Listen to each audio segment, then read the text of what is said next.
Monster anime is overrated.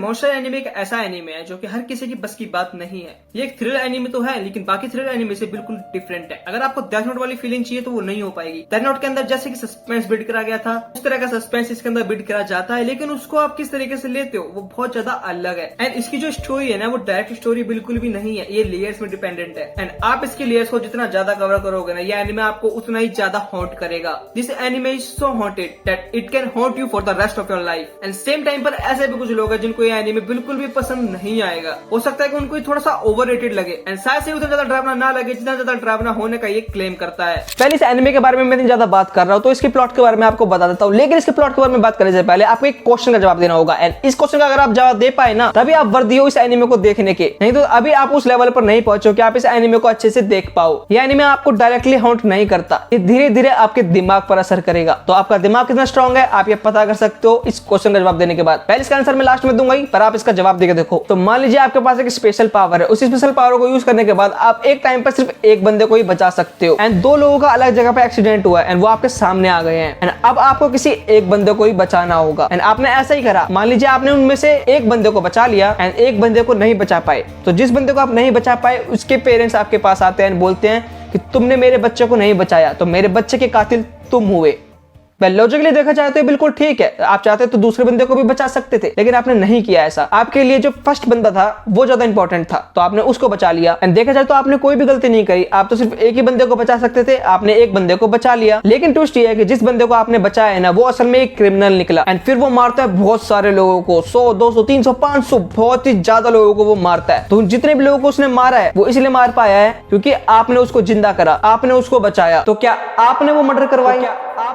Well ऐसा ही कुछ होता है हमारे एनिमे के अंदर भी। तो सबसे पहले मैं आपको प्लॉट के बारे में बताता हूँ। मॉन्स्टर एनिमे का प्लॉट मिस्ट्रीज, ड्रामा, ऐसी बहुत सारी चीजों से भरा हुआ है। एंड ये एनिमे साइकोलॉजिकल सस्पेंस पे बहुत ज्यादा ध्यान देता है। ये कहानी डॉक्टर केंजो टेनमा के अराउंड घूमती रहती है। डॉक्टर केंजो टेनमा जो कि एक सर्जन है, जिनकी जिंदगी एक अनजान व्यक्ति को बचाने की वजह से उलट पुलट हो जाती है। एक दिन हॉस्पिटल के अंदर एक बच्चे को लाया जाता है जिसके सर के ऊपर किसी ने गोली मार दी थी। एंड उसके थोड़ी देर बाद वहां पर एक मेयर भी आता है जिसकी कंडीशन बहुत ज्यादा खराब थी। डॉक्टर के पास चॉइस थी वो किसको बचाएगा, लेकिन वहां पर लड़का पहले आया था तो डॉक्टर ने कहा कि मैं पहले लड़के को बचाऊंगा। तो वो लड़के को बचा लेते हैं, लेकिन मेयर की डेथ हो जाती है। एंड कहानी जो है वो यहाँ से ही बहुत बड़ा टर्न लेती है, क्योंकि जिस बच्चे को उन्होंने बचाया था उसका नाम जोहान था। एंड वो कहने को तो बच्चा था, लेकिन उसके अंदर दिमाग बहुत ज्यादा था, वो एक स्पेशल चाइल्ड था। एंड जोहान की जान बचाने के बाद से डॉक्टर केंजो टेनमा की जिंदगी बहुत ज्यादा बदल जाती है एंड जोहान की जिंदगी भी बहुत ज्यादा बदल जाती है। जोहान के पास एक स्पेशल एबिलिटी है कि वो किसी को भी मैनिपुलेट कर सकता है किसी भी चीज के लिए। एंड वो गुस्से में उस बच्चे के सामने ये बोल देते कि मैं चाहता हूं कि सारे के सारे लोग मर जाएं। एंड इसके आगे क्या हुआ होगा वो आप समझ सकते। जी हाँ, हॉस्पिटल के वो सारे लोग जिसके बारे में टेनमा ने बोला वो सब के सब मर जाते हैं एक ही दिन। एंड वो लड़का भी गायब हो जाता है। उस लड़के की एक जुड़वा बहन भी होती है एंड वो भी गायब हो जाती है। लेकिन टेनमा को ये नहीं पता कि उन लोगों को किसने मारा एंड वो बच्चा भी कहां चला गया। एंड उन लोगों की मौत का पता लगाने के लिए एक इन्वेस्टिगेशन ऑफिसर भी आता है। एंड ये तो सिर्फ शुरुआत थी, जब वो लड़का बड़ा हो जाता है तब ऐसे बहुत ही ज्यादा क्रिमिनल केसेस सामने आते हैं। एंड डॉक्टर टेनमा की जिंदगी तब बदल जाती है जब उन्हें पता चलता है कि जिस बच्चे को उसने बचाया वो बच्चा एक क्रिमिनल है। एंड अब डॉक्टर टेनमा का ये सपना है कि उस क्रिमिनल को वो खुद ही पकड़ेंगे। एंड डॉक्टर टेनमा डिसाइड करते हैं कि उस बच्चे को वो खुद ही मारेंगे क्योंकि उसी बच्चे को उन्होंने ही बचाया था। एंड जैसा कि मैंने आपको बताया कि वो बच्चा मैनिपुलेशन का बहुत ही बड़ा मास्टर है, तो किस तरीके से डॉक्टर टेनमा ये सब करेंगे वो हमें इस एनिमे के अंदर दिखाया गया है। इस एनिमे के अंदर 74 एपिसोड है एंड आप चाहो तो इसको 2 या 3 दिन के अंदर ही खत्म कर सकते हो, लेकिन नहीं, ये एनिमे ऐसा नहीं है कि इसे आप 2 या 3 दिन के अंदर खत्म कर दो। इसका हर एक एपिसोड आपके दिमाग पर असर डाले, इसलिए आपको इसको टाइम देकर देखना होगा। एंड अगर आप इसे एक बार स्टार्ट करते हो तो मैं आपसे रिक्वेस्ट करूंगा कि आप इसको ड्रॉप ना करें। इसकी पेसिंग थोड़ी सी स्लो है, इसलिए बहुत सारे लोग इसको ड्रॉप कर देते हैं, लेकिन मेरी बात मानिए, ये एनीमे ऐसा बिल्कुल भी नहीं है कि हर छोटे छोटे टाइम बाद आपको कुछ झटके देता रहे। ये ऐसा बिल्कुल भी नहीं करता ये एनीमे, बल्कि वो धीरे धीरे सब कुछ रिवील करता है। एंड जब वो चीज आपके सामने रिवील होती है तो आप सोच में पड़ जाते हो ये क्या था। जैसे कि मैंने आपको बताया इस एनीमे की जो पेसिंग है वो थोड़ी सी स्लो है, लेकिन इसका मतलब ये बिल्कुल भी नहीं है कि जो मॉन्स्टर है वो भी स्लो है। मॉन्स्टर अपना काम हमेशा करता ही रहता है हर एक पल। लेकिन एक तरफ मैं कह रहा हूँ कि इसकी पेसिंग स्लो है, दूसरी तरफ मैं कह रहा हूँ कि मॉन्स्टर हमेशा अपना काम करता ही रहता है, तो इसकी पेसिंग स्लो कैसे हो सकती है? वह ऐसा इसलिए क्योंकि इसकी जो कहानी है वो हमें अलग तरीके से दिखाई जाती है। मेनली हमें स्टोरी इस तरीके से प्रेजेंट करी जाती है कि हमें एक मेन कैरेक्टर एस्टैब्लिश करा जाता है, उसके अराउंड सब कुछ होता है, लेकिन इसमें थोड़ी सी चीज ट्विस्टेड है। पहले हमें एक कैरेक्टर दिखाया जाएगा जो कि मेन कैरेक्टर से बिल्कुल अलग है, इसका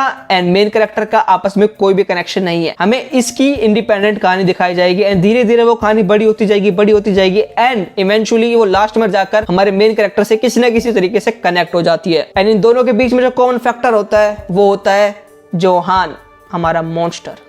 ऐसा एक बार नहीं, हर बार होता है। जितनी भी कहानियां में दिखाई जाती है ना, सब की सब इसी तरीके से होती हैं। इसलिए जब भी हमें कोई नया कैरेक्टर दिखाया जाए, उसकी स्टोरी धीरे धीरे बड़ी करी जाती है, तो हमें उस टाइम पर ऐसा लगता है कि कहानी कितनी बोरिंग है। लेकिन जब ये कैरेक्टर एंड ये मेन कैरेक्टर जब आपस में मिलते हैं, तो वो कहानी बहुत ही अलग टर्न लेती है। तब जाके हमें ये पता चलता है कि ये कहानी स्लो नहीं है। अगर आप मोस्टर एनिमे को स्टार्ट करने वाले हो, तो मैं आपको पहले बता देता हूँ, ये किसी और एनिमे की तरह, जैसे कि डेथ नोट, उसकी तरह बार बार आपको ऐसा कुछ नहीं दिखाएंगे जिससे कि आपको थ्रिल्ड महसूस हो। ये अपनी कहानी को साइकोलॉजिकली प्ले करते हैं, जिसका मतलब इनको बार बार कोई भी चीज दिखाने जरूरत नहीं है। एंड यहाँ पर मैं थोड़ा सा ऑफ टॉपिक होकर आपको कुछ बताना चाहता हूँ। जैसे कि हॉरर होता है, जैसे कि एनाबेल, कॉन्जरिंग, डन, इस तरह की जितनी भी मूवी है, इसके अंदर हमें अचानक से कुछ दिखाकर डराया जाता है एंड हमें डर लगता भी है। लेकिन वहीं पर कुछ और मूवीज भी जो कि हमें धीरे धीरे डराती हैं, जैसे कि सीरियल किलर्स के ऊपर जो भी मूवी होती है वो हमें धीरे धीरे डराती है एंड वो हमें काफी लंबे समय तक डरा के रखती है। इसी तरीके से हर बार डराने के लिए हमें अचानक से कुछ चीजें प्रेजेंट करने की जरूरत नहीं होती। आप स्लोली भी हर चीज को स्टेब्लिश करने के बाद भी लोगों को अच्छे से डरा सकते हो। एंड ये एनिमे उस चीज में मास्टर करके बैठा है। मैंने इस एनिमे को 2-3 हफ्ते पहले ही देख लिया था, लेकिन मैं इसको रिव्यू आज इसलिए कर रहा हूँ क्योंकि उस टाइम पर मैं रिव्यू नहीं करना चाहता था, क्योंकि मैं चाहता था कि मैंने जो भी देखा है ना, उसको मैं अच्छे से प्रोसेस कर पाऊँ। उसको प्रोसेस करने में मुझे बहुत ज्यादा टाइम लगा। एंड इस एनिमे के अंदर ना बहुत सारे ऐसे क्वेश्चन है जिसको आप अपने आप से करोगे तो आपको भी अपने बारे में एक रियलिटी चेक मिलेगा। जैसे कि मैंने जो क्वेश्चन पूछा था उसमें ही देख लीजिए। कुछ लोग होंगे जो इस साइड में कि क्रिमिनल ने जितने भी लोगों को मारा है वो सब के सब डिजर्व करते थे। वहीं पर कुछ लोग ये भी होंगे जो कहेंगे कि उस क्रिमिनल ने जितने भी लोगों को मारा है उन सब की जिम्मेदारी मेरे ऊपर आती है, मैं उन सब का जिम्मेदार हूँ। यहीं पर आपको अपने बारे में पता चलेगा कि आप किस साइड में हो। एंड इससे हमें रियल वर्ल्ड की एक चीज पता चलती है कि हर किसी की लाइफ जो है एक समान नहीं होती। After all, people's lives aren't created equal.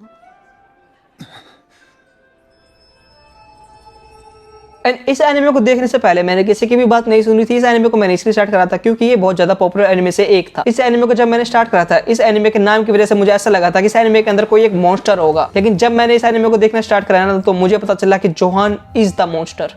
And ये पता करना बहुत ज्यादा मुश्किल है कि इसमें मॉन्स्टर एक्चुअली में है क्या। देखो, इस बात पर तो ज्यादातर लोग एग्री करेंगे कि मौत जो होती है वो इंसानों के लिए एंड बाकी जितने भी लिविंग क्रिएचर है उन सब के लिए सबसे दर्दनाक एंड सबसे खौफनाक मंजर है। एंड हर लोग अलग होते हैं, किसी के लिए कुछ सेंसिटिव होता है, किसी के लिए कुछ सेंसिटिव होता है। कुछ ऐसे भी लोग होते हैं जो किसी को अपने सामने मरता हुआ देख लेना तो भी उन्हें कुछ नहीं होगा। एंड कुछ लोग ऐसे भी होते हैं कि अगर वो किसी का खून भी देख लेते हैं तो भी अनकंफर्टेबल फील करते हैं। एंड इस एनिमे के अंदर जोहान के बारे में बात करी गई है। जोहान टेन्मा के सामने ना एक बार एक बंदे को मार देता है।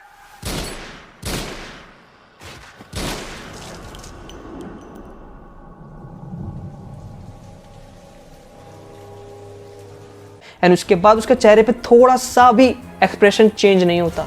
अब आप सोचो, आपके सामने कोई मर जाए तब भी आपका फेस चेंज हो जाएगा, आपके एक्सप्रेशन चेंज हो जाएंगे, आपका दिमाग उसको प्रोसेस करने में बहुत ज्यादा टाइम लगाएगा। एंड यहाँ पर इस बंदे ने दूसरे बंदे को मार दिया है एंड चेहरे पर इतना सा भी एक्सप्रेशन चेंज नहीं हुआ। एंड इसका मतलब ये नहीं है कि जोहान के अंदर इमोशन नहीं है, उसके अंदर इमोशंस हैं, लेकिन वो फिर भी इंसानों को मारने से पहले थोड़ा सा भी नहीं सोचता। ये बात ये दर्शाती है कि जोहान जो है एक्चुअली में एक इनह्यूमन है। जोहान ने अपनी ह्यूमैनिटी को खो दिया है। इस एनिमे के अंदर हमें ऐसे और भी कैरेक्टर दिखाए जाएंगे जिन्होंने अपनी ह्यूमैनिटी का कुछ हिस्सा खो दिया है, लेकिन जोहान अलग है। उसने अपनी ह्यूमैनिटी का हर एक हिस्सा खो दिया है। He is not a human anymore. ये सब सुनने के बाद अगर आपको ऐसा लग रहा है कि ये क्रिमिनल स्टोरी है, तो ऐसा बिल्कुल भी नहीं है। आप ये सोचिए कि ये बंदा एक बार अपनी बहन को देख के रोने लगा था एंड ये यहाँ से यहाँ कैसे पहुंच गया कि ये इतना ज्यादा इनह्यूमन हो गया है। एंड अब बात करते हैं जोहान की मैनिपुलेशन स्किल्स के बारे में। एपिसोड नंबर 29, जब हमें दिखाया जाता है कि जोहान एक्चुअली में किस तरीके से मैनिपुलेट करता है लोगों को।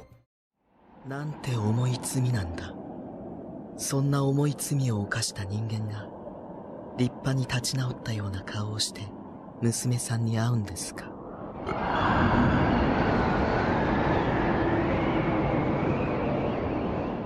जोहान की मैनिपुलेशन स्किल्स इतनी ज्यादा अच्छी है कि पूरी दुनिया में ऐसा कोई एक व्यक्ति नहीं है जिसको ये मैनिपुलेट ना कर सके। मैनिपुलेशन एंड इन्फ्लुएंस के अंदर थोड़ा सा ही डिफरेंस है। इन्फ्लुएंस आप किसी को देख के अपनी आप हो जाते हो एंड मैनिपुलेट कोई आपको करता है। इन्फ्लुएंस होने के लिए तो आप ये डिसाइड कर सकते हो कि आप किससे इन्फ्लुएंस हो रहे हो, लेकिन मैनिपुलेशन के टाइम पर वो बंदा डिसाइड करता है कि आपसे क्या करवाना है। एंड किसी बंदे को अगर आपसे कुछ करवाना है तो उस बंदे को परफेक्ट होना होगा। And Johan is perfect. Johan हर एक चीज में परफेक्ट है। इसका कैरेक्टर डिजाइन इतना ज्यादा अच्छा है, इतना ज्यादा अच्छा है कि इसके अंदर कोई कमी है ही नहीं। इसका फेस, इसका बात करने का तरीका, इसका चलने का तरीका, इसकी बैक स्टोरी, इसके एक्शंस, उन एक्शन से होने वाले रिएक्शंस, हर एक चीज परफेक्ट है। मॉन्स्टर की पूरी कहानी एक्चुअली में डार्कनेस को रिप्रेजेंट करती है एंड इस एनिमे के अंदर Johan is the representative of the darkness. उसके अंदर सारी की सारी डार्कनेस समाई हुई है। वेल अगर आप इस एनिमे को अच्छे से समझना चाहते हो तो आपको थोड़ा बहुत इंटेलेक्चुअल चीजों के बारे में पता होना चाहिए एंड आप थोड़ा बहुत अगर इंटेलेक्चुअल हो तो ही आप इस एनिमे को समझ पाओगे, नहीं तो ये एनिमे आपको बहुत ज्यादा बोरिंग लग सकता है। एंड आप जितना इस एनिमे के बारे में सोचोगे, जितना इस एनिमे के बारे में पढ़ोगे, जानोगे, तभी आपको ये पता चलेगा कि ये anime is more than what it appears. एक तरफ जोहान है जो कि बहुत ही ज्यादा कॉम्प्लेक्स कैरेक्टर है, एक तरफ टेनमा है जो कि बहुत ही ज्यादा सिंपल कैरेक्टर है। इन दोनों की कहानी को एक साथ दिखाया गया है। जैसे कि मैंने आपको बताया था कि इस एनिमे के अंदर बहुत सारी लेयर्स हैं, जिसमें से एक लेयर्स है जिसके अंदर फाइट होती है गुड वर्सेस इवल की एंड एक और लेयर है जिसके अंदर फाइट होती है आइडियोलॉजीज की। जिनहू की आइडियोलॉजी अलग है एंड टेनमा की आइडियोलॉजी अलग है एंड टेनमा जिसकी वजह से जोहान जिंदा हुआ है वो डिसाइड करता है कि जोहान को वो ही मारेगा एंड अगर वो ऐसा करता है तो टेनमा की आइडियोलॉजी जो कि ये है कि हर एक लाइफ बराबर होती है वो फेल हो जाएगी, क्योंकि हर एक लाइफ अगर बराबर होती है तो जोहान ने भी इंसानों को ही मारा है एंड टेनमा भी एक इंसान को ही मारने वाला है। तो जोहान और टेनमा के बीच में एक्चुअली में डिफरेंस है क्या? वेल ये सब सुनने के बाद अगर आप इस एनिमे को देखने वाले हो तो इस एनिमे के बारे में आपको मैं कुछ और बातें बता देता हूँ। इस एनिमे के अंदर बहुत सारे कैरेक्टर हमें दिखाए गए हैं एंड हो सकता है कि स्टार्टिंग के अंदर आपको कैरेक्टर पसंद में ना आए, लेकिन हर एक कैरेक्टर को आप पसंद करोगे in the end of the story. And आप इस कहानी को इस पर्सपेक्टिव से देखना कि जोहान जो है वो टेनमा को मैनिपुलेट करना चाहता है, क्योंकि टेनमा जो है वो एक काइंड बंदा है एंड वो लोगों की मदद करता है, वो किसी भी इंसान को मार नहीं सकता एंड जोहान उसको मैनिपुलेट करना चाहता है एंड वो चाहता है कि वो जोहान को मार दे एंड अगर टेनमा जोहान को मार देता तो जोहान जो है राइट प्रूव हो जाएगा। एंड आप इस तरीके से भी इसको देख सकते हो कि जो टेनमा है वो हर एक इंसान का बेस्ट वर्जन उसके सामने लेके आता है। अगर कोई बंदा निराश भी है ना तो उसके अंदर सबसे बेस्ट चीज क्या है वो उसके सामने टेनमा प्रेजेंट करता है, लेकिन जोहान वहां पर उसका उल्टा करता है। जोहान उस बंदे के अंदर का जितनी भी डार्कनेस है ना उन सबको बाहर निकालता है, उसका जो वर्स्ट वर्जन है ना वो उसके सामने लाता है। एंड आप इस एनिमे को अगर देख रहे हो तो इसके बारे में आपको कुछ बताना चाहता हूँ। इस एनिमे के अंदर आपको ज्यादा से ज्यादा खून खराबा देखने को नहीं मिलेगा एंड इसके अंदर एक या दो जगह पर आपको थोड़े बहुत अडल्ट सीन देखने को मिल जाएंगे। एंड अगर आप अपने आप को मेंटली उतना स्ट्रॉन्ग नहीं मानते तो इस एनिमे को मत देखना। मैं ना किसी भी एनिमे को देखने से पहले ये सोचता हूँ क्या ये वर्थ है या नहीं, एंड मेरा कुछ ऐसा होता है कि एनिमे देखने के बाद में जाकर रिव्यू देखता हूँ। एंड अगर आपने इस एनिमे को देखा है तो आपको पता होगा कि इसकी जो एंडिंग है ना वो बहुत ज्यादा कंफ्यूजिंग है और उसको समझने के लिए मेरे को 2-3 हफ्ते लग गए थे। 2-3 हफ्ते बाद जब मुझे उसकी एंडिंग समझ में आई तो उसके बाद जाकर मैंने रिव्यू देखा यूट्यूब के ऊपर एंड मुझे पता चला कि हर किसी का पर्सपेक्टिव उसकी एंडिंग को लेकर बहुत ज्यादा डिफरेंट है। मैंने कुछ लोगों से जिन्होंने इस एनिमे को देखा था उनसे ये भी पूछा क्या जोहान ठीक करता था, क्योंकि जोहान एक्चुअली में उन्हीं लोगों को मैनिपुलेट करता था जिन्होंने पास्ट में कोई ना कोई क्राइम करा हो या फिर जिनके अंदर कोई ना कोई डार्कनेस हो। इन सब चीजों का सॉल्यूशन मैं ढूंढने निकला, लेकिन मुझे पता चला कि हर एक चीज सब्जेक्टिव है, हर किसी के लिए वो चीज अलग है। तो मैं यही कहना चाहूंगा कि ये एनिमे ना आपको स्टोरी दिखाने के बजाय ना आपकी जो खुद की स्टोरी है, जो आपकी लाइफ है उसके बारे में आपको ये सब कुछ चीज सिखाएगा। आपके बारे में कुछ ऐसी चीजें जो आपने किसी से भी नहीं बताई या फिर आपने खुद से भी नहीं बताई है वो चीजें भी आपको डिस्कवर करने में ये हेल्प करेगा। पर इस एनिमे के अंदर जो भी डायलॉग यूज करे गए हैं ना वो आप ये समझ सकते हो कि हर एक डायलॉग जो है ना रियल वर्ल्ड की किसी न किसी चीज को दर्शाता है। रही बात इसकी एंडिंग की तो इसी एनिमे का एक कैरेक्टर है मिस्टर ग्रीमर नाम का, जो कि सेम चीजों से गुजरा है जिससे जोहान गुजरा था। तो उसके शब्दों में मैं आपको बताना चाहूंगा कि इसकी एंडिंग थी क्या।